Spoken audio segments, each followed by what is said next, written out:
Good morning, everybody. It is Saturday in Pittsburgh, Pennsylvania. My name is Adam Bittner, digital sports producer for the Pittsburgh Post-Gazette, joined today by Brian Batko for our weekly Steelers mock draft video. Brian, how are you? I'm doing well, Adam. How are you? I am hanging in there, Brian. It's the home opener is now in the rear view, even though we're recording this earlier in the week. But baseball's back. The weather is 85 degrees on Wednesday. Pretty crazy around here. Yeah, and Steelers draft speculation season truly in full swing, but at least we're getting some more data points with these pre-draft visitors. I know we're going to touch on that later, but as we get closer, I guess it's inevitable that more and more proverbial crap gets thrown at the wall by the mock draft community. So who knows what's going to stick from this latest round of predictions. Let's get into it. Yeah, I think that's a great segue, Brian. Just a reminder, if you're joining us for the first time, this is our weekly look at what mock drafts around the internet are saying about who the Steelers may pick in the first round, who they may pick in subsequent rounds. We also do a printed version of this at postgazette.com. I'll include the link to this week's down in the description. With that, Brian, Jack Campbell was the name. It's been very popular with our YouTube commenters. I know some of you might not think that we're watching, but we do see you guys talking about Jack Campbell as an option for the Steelers. I believe it was the Fox Sports staff mocked him to the Steelers at number 17 this week. I thought that was a little crazy. You're the one who sent that mock draft to me because I think you thought it was crazy too to see him as a number 17 pick, because a lot of the other mock drafts we looked at this week had him later, like second, third. I think one had him in the fourth round. Regardless, I think he is an interesting, let's just take the number 17 pick out of that for a second, Brian. I think he could be an intriguing option for the Steelers later on. So why don't you talk to the many Steelers fans who seem to love this guy in our YouTube comments and what you think of him as a fit for this team? Well, he certainly cuts the figure of a guy who could be a Steelers folk hero, right? His name is Jack. He plays for Iowa, which wears the same jerseys as the Steelers. He's got like the lunch pail look about him. He's kind of got the receding hairline. I'm allowed to say that. I'm in that community. So like in the way he plays, I mean, he's just a downhill plug in the holes, never met contact he didn't like. That's what they do at Iowa. There's those memes that you see of Big Ten football where Iowa or Wisconsin has like 15 dudes on the line of scrimmage and they just run it up the gut at each other all the time. So I'm not surprised that people longing for the throwback days of the Steelers like this guy, but there's more to him than that. He's a better athlete than I think a lot of people maybe give him credit for. He apparently was a Division I basketball prospect at 6'5". He's now 6'5", 249 at the combine. He ran a 4.65. That's not Devin Bush speed, but it's not terrible for a linebacker, especially one of that size. So, there's a lot to like with Campbell. He was really productive at Iowa. He was a team leader. He was one of those types who everybody on the program kind of relied on him to be the pace car. He was nominated, or he won the academic Heisman Award this past season, and Big Ten Conference Defensive Player of the Year, all that good stuff. I mean, his resume is kind of unimpeachable. But to your point, I think a few factors at work here. Number one, I don't see him being projected as a first rounder because, even if he's more athletic than you would think, he's still not going to be that all situations coverage linebacker who can run with every running back, run with every receiver, run with every tight end.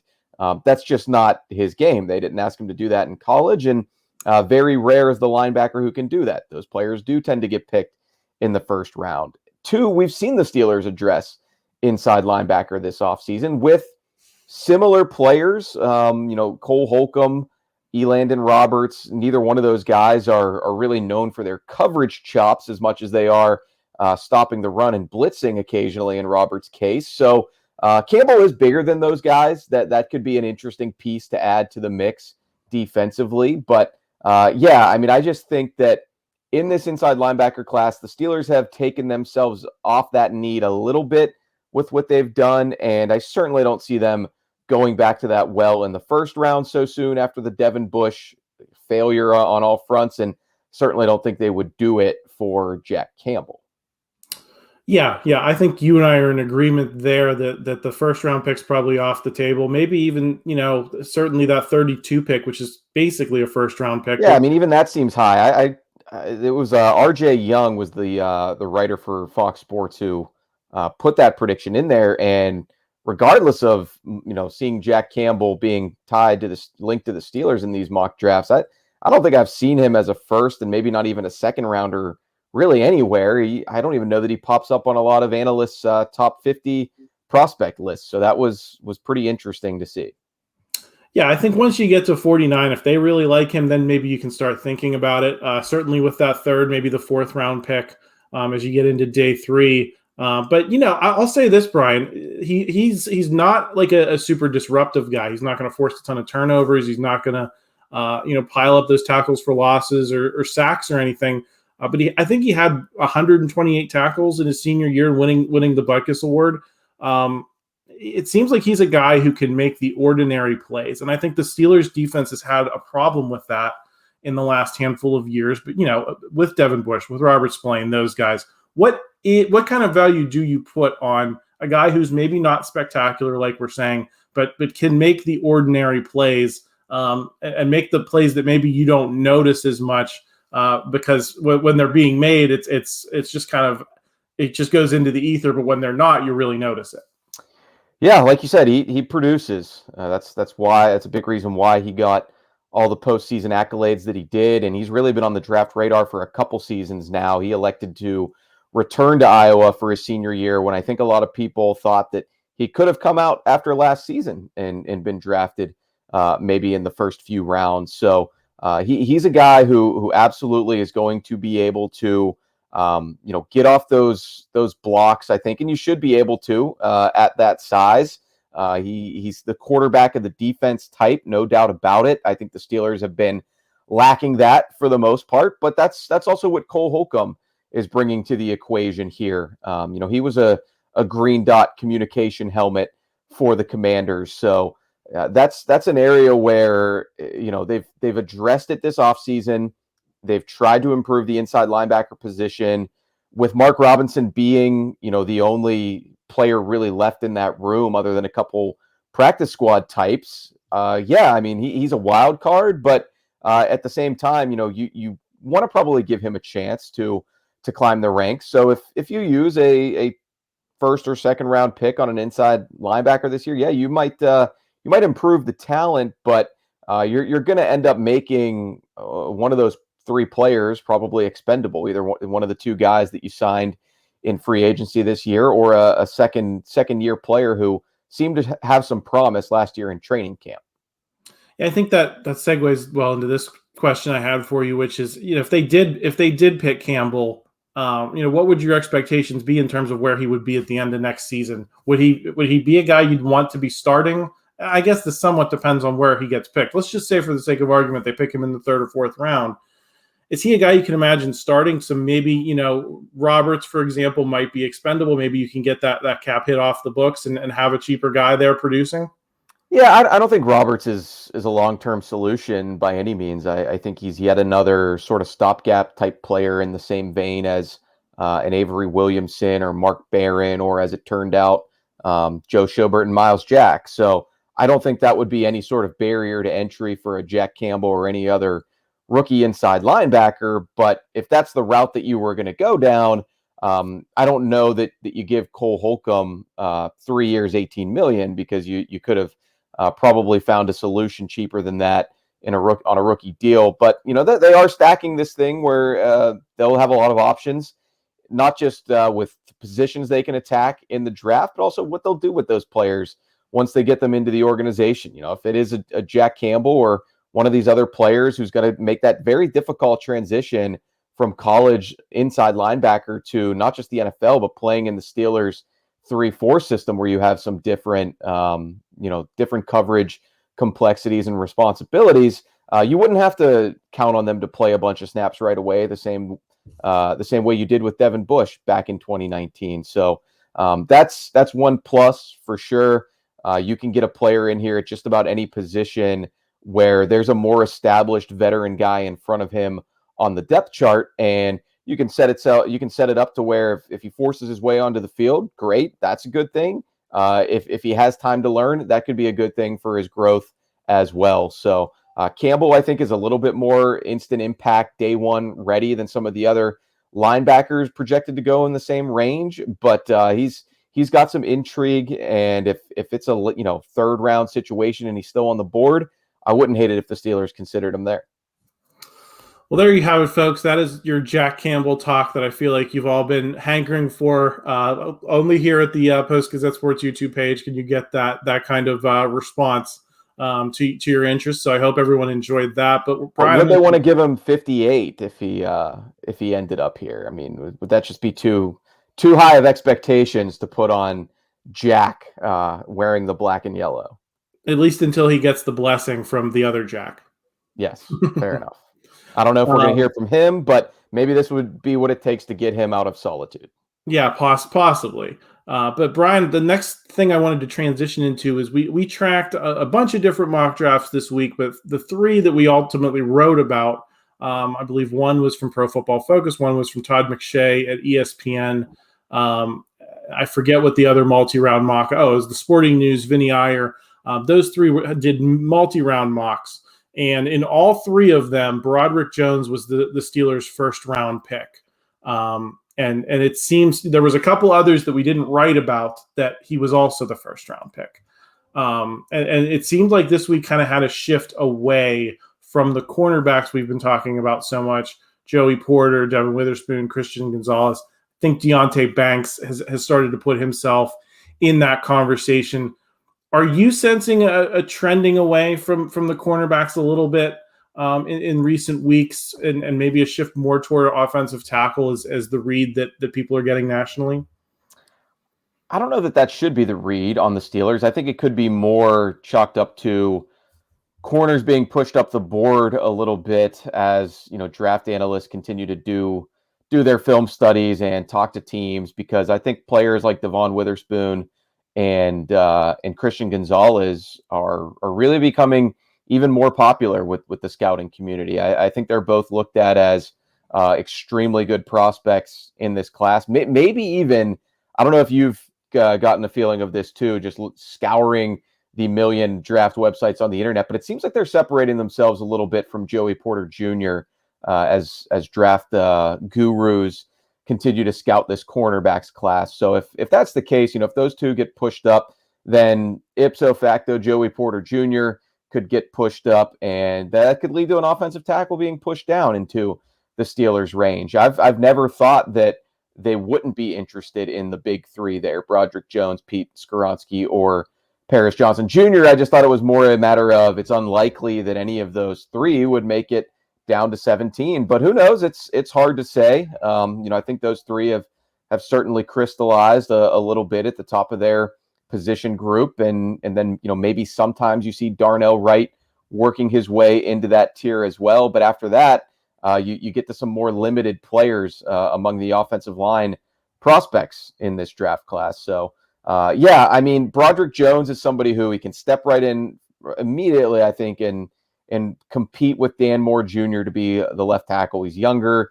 He's actually even a little bit longer, even if he isn't quite as big. But I think he certainly showed more athleticism at Georgia. And there's obviously a reason why they were able to do as much as they did on offense, not just running the ball, but throwing it too with Stetson Bennett back there. He had great protection. Broderick Jones, everything you read about him is he moves really well in space, nimble, quick feet.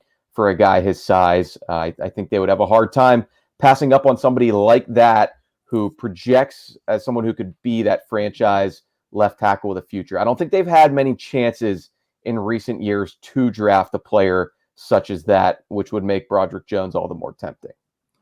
Yeah, I want to ask the question this way, Brian. It's draft night. It's Thursday. It's getting into the shank of the evening. And Joey Porter and Broderick Jones are both there, and the Steelers are on the clock.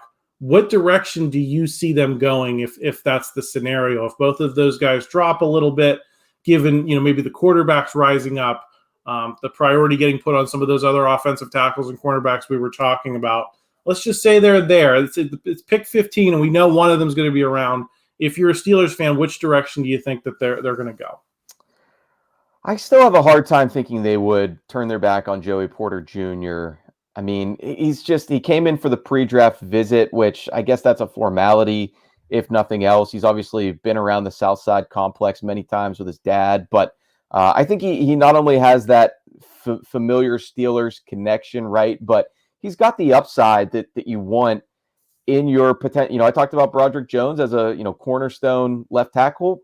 I think Joey Porter Jr. could be a foundational corner as well that the Steelers have kind of been chasing year after year. They solved that for a while with Joe Hayden, but he obviously wasn't a young man at the time that he came here from Cleveland. So Joey Porter Jr., he's got the physical traits, and to me, I just think Mike Tomlin, if he has any say in that, would really love getting a chance to coach up a guy like that, not just because he's seen him grow up and watched him, befriend his children. And obviously his dad was on the coaching staff, and his dad is a franchise great here, but he's got the best physical profile in terms of the length and just the imposing size that really another corner in this class doesn't have. I know there are some questions about his overall athleticism, the change of direction, the technique that he plays with, but I've got to think that Tomlin and company would believe they could coach him up on those finer points, and he has what you can't coach, just the God-given frame and body to succeed in this league as a corner. So it'd be a very tough call, I think, and made tougher by the depth of corners in this class, not just outside, but inside corners. But with Porter Jr., I think there's a high ceiling there, and I also just don't think you'd have to play him right away because Patrick Peterson and Levi Wallace are on this roster. You could let him learn at his own pace. After you are talking about Joey Porter in depth, I'm going to switch things up on you and say, let's assume that the Steelers take Broderick Jones like they did in these other mock drafts that we're going to talk about. Cam Smith is a name that came up twice. He's the South Carolina cornerback, as a guy that the Steelers would target in the second round. We haven't talked about him on this podcast before, Brian, but he's known for being big enough, for having the athleticism, just maybe not the press coverage skills, the way that I think guys like Porter and Witherspoon and Christian Gonzalez are regarded for having those tools. The one analysis I read of Cam Smith said he could be more of a CB2 in the NFL and grow into being very solid in that role. Let's play out they take Broderick Jones. Joey Porter, for whatever reason, doesn't get picked, and you have to find a cornerback in the second round and later. What do you think of Cam Smith as a guy we haven't talked about until, I guess, fairly late in this process now, but who seems fairly well regarded as, he's not in that upper tier of cornerbacks, but he's maybe toward the top of that second tier of guys, right there with, I think, Emmanuel Forbes of Mississippi State, who we've talked about to an extent. Let me ask the question this way. The Steelers have a need for a long-term kind of second cornerback as well, right? Yeah, I would say so. I mean, I think if you can, ideally in a good draft class for corners, you'd try to get one who can be your CB1 and shut down half the field for the next 5 to 10 years. I don't know that Cam Smith is that guy. I mean, there's actually 2 South Carolina corners in this class, and the other one, Darius Rush, who's a little bit bigger, was down visiting the Steelers on Thursday. So I don't know that that's a clear indication of them being more interested in one than the other. But Smith, to your point, Adam, is generally more regarded as the better prospect. And you were kind of getting at it there, my opinion on him, that he's big enough, he's fast enough, his production's enough, but there's just something that doesn't quite stand out about him, I guess. Maybe he's just not a sexy name because he doesn't have the size of Joey Porter Jr. He doesn't have the hard-hitting film of Devin Witherspoon. He doesn't have the athleticism of a DJ Turner from Michigan, who just blew up the combine with everything he did there. So, and he doesn't have, the crazy pick six numbers of an Emmanuel Forbes from Mississippi State. So he's just kind of there. But it is hard to poke holes in his game. I mean, I think he has 6 interceptions over his last 3 seasons at South Carolina. He had only 1, I believe, this past season, but he's got a pretty good record of on the ball production, and he's definitely a slick mover out there at corner. The one big issue I think there is with Cam Smith that teams will have to look into is I believe he had 10 penalties last year for the Gamecocks. And people like to get on Joey Porter Jr. For the penalty concerns, but he had 3 last season pass interference. So Smith is even more handsy if you go by that. Obviously, trying to keep up with receivers in the SEC, I'd be grabbing and holding them too. But I think he's a good player at 49. I don't think I'd bat an eye if that's where they would go with that pick. Even 32. If there's a run on corners prior to that, I've got him kind of in the same bucket as a Deonte Banks or as a Julius Brents from Kansas State, who's 6'3" and showed fairly well and is also a pre-draft visitor for the Steelers. So that it's hard to separate a lot of these corners outside of that top tier, or maybe if Gonzalez and Witherspoon are in tier 1 and Porter Jr.'s alone in tier 2, it gets pretty tricky. But yeah, Cam Smith out of South Carolina, it could be one Cam out, one Cam in the Steelers secondary. Yeah, I think, that'd be a net positive. I don't think it's what you were saying. You'd like to see a cornerback who can hold things down for 5 to 10 years and kind of be that cornerstone piece, but you need more than that in the secondary as well. And I think the picture we're painting both at offensive tackle and at cornerback is that you have guys now, but are they the guys? And can you find the guys in this draft? And I think Smith could have the ability to be maybe a Cam Sutton piece who's around for a while and handles a lot of things without being kind of that shutdown guy. So I think he's definitely a name worth keeping an eye on. Another name who came up in the multi-round mocks this week was Mazi Smith from Michigan as a nose tackle pick. I found that very interesting because week after week, Ryan, no person have I seen show up more consistently after the first round, outside those big names we're talking about, like Joey Porter Jr., Broderick Jones. No name has shown up in those later rounds more consistently than Siaki Ika from Baylor as the nose tackle pick. And people just have – that's kind of been a trending thing, and people have never gone away from it. This week we saw Mazi Smith, and he is more athletic, I think a little less polished than Ika. But I think he has the ability to, if he reaches his potential, do more. Is he a guy that should be on our radar that, again, we just haven't talked about? Because I think a lot of people have just been filling out that Siaki Ika line and just calling it a day.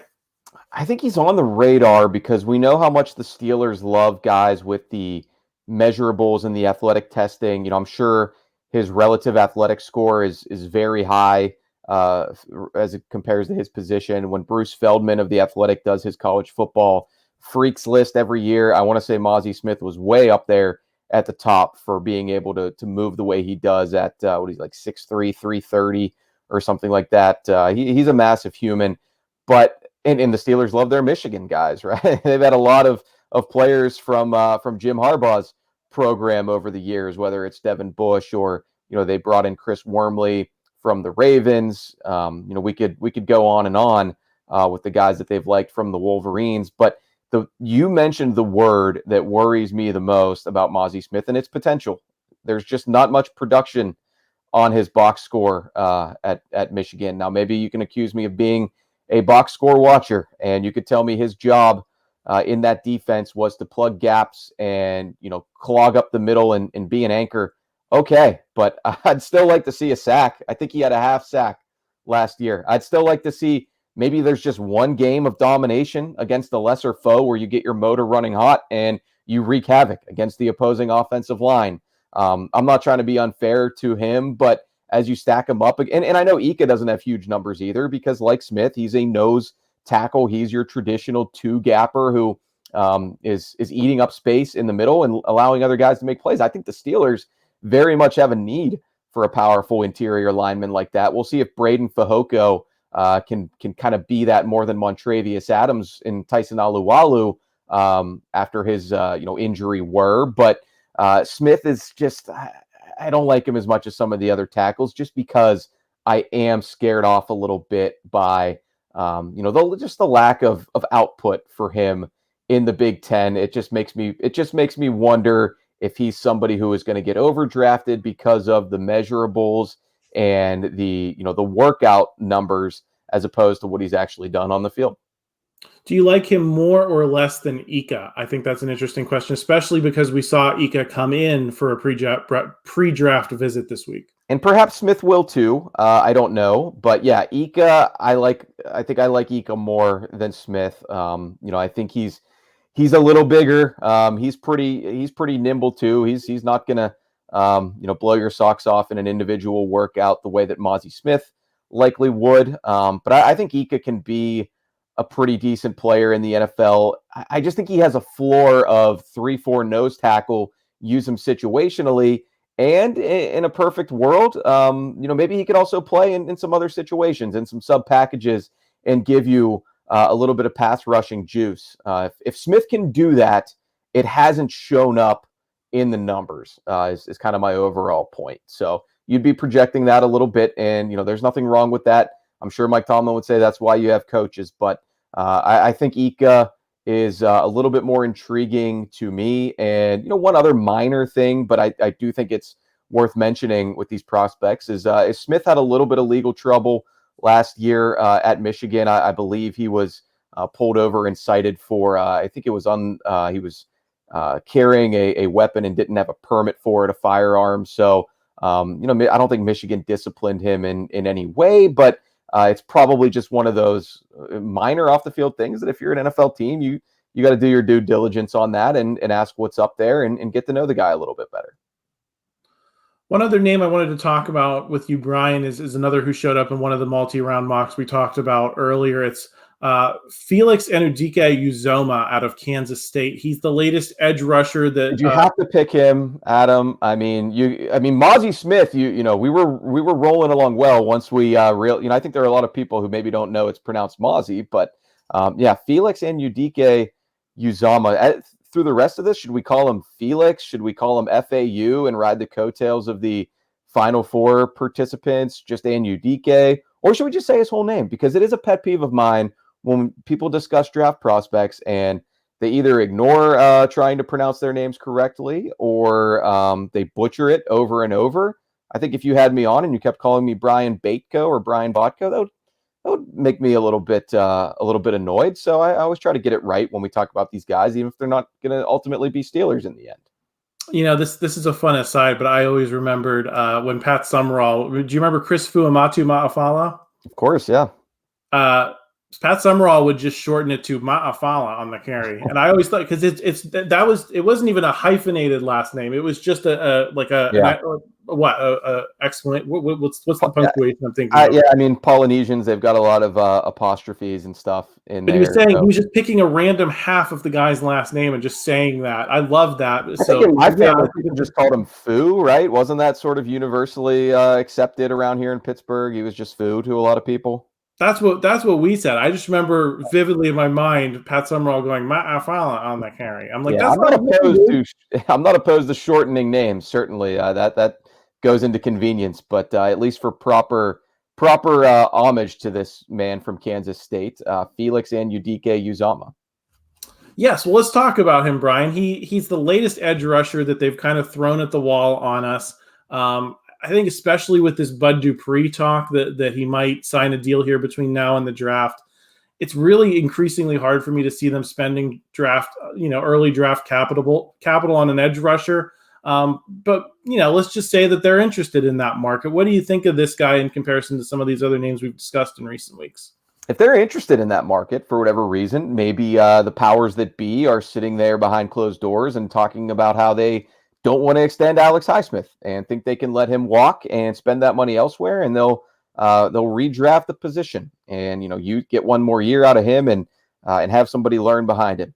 If that's the case, I like Felix Anudike-Uzomah. He was very productive at Kansas State. I believe he's 6'3", 255. So to me, there's not really an opportunity to use him in a lot of versatile ways with the Steelers. I think given the front that they play, he's purely going to transition to a stand-up outside linebacker in a 3-4 or even the sub packages that they use so often. But I think he can do that. Watching him, I think he can move well in space. I know he tried to prove that to scouts at his pro day because they did use him so often as a defensive end in their odd man front. But I just don't think he has the size for that at the NFL level. So to me, he's a notch below some of the guys that you see mocked more in the first round of the Steelers, like a Lucas Van Ness of Iowa, a Miles Murphy of Clemson, a Keon White of Georgia Tech, who visited the Steelers on Thursday. I think all of those guys could play the 5 technique, reduce inside when you need them to, and still give you a lot of power, win against guards. With Felix, I think he's just a little bit more constrained with what he can do. Although if he ends up somewhere as an outside linebacker, standing up on the edge and rushing, I think he could have a pretty good NFL career. Brian, we've mentioned them throughout the video, the top 30 visits. Were there any that caught your eye this week in terms of, maybe not just the first round pick, but in the later rounds, guys that intrigue you as options for this team? What are you reading from those tea leaves? A lot of players that I think would make sense and fit what the Steelers are looking for and trying to do. Just mentioned one of them in Keon White.